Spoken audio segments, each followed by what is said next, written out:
Pinakamalaking sakit ng ulo sa event?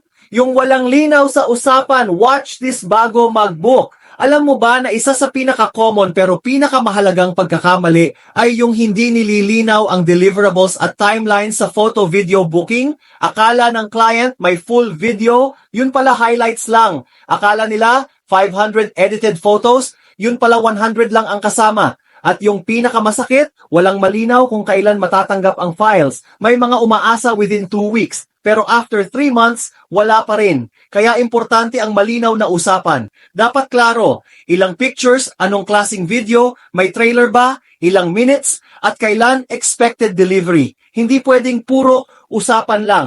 Dapat may sulat, may proof, may kasunduan. Hindi ito para guluhin ang supplier, kundi para parehas kayo ng expectations. Ikaw, gusto mo bang matapos ang event na puro pangako pero kulang sa resulta? Mas okay ng klaro sa simula pa lang kaysa maghabol ka sa huli. Peace of mind, yan, hindi presyo lang ang usapan, kundi commitment at respeto sa alaala ng event mo.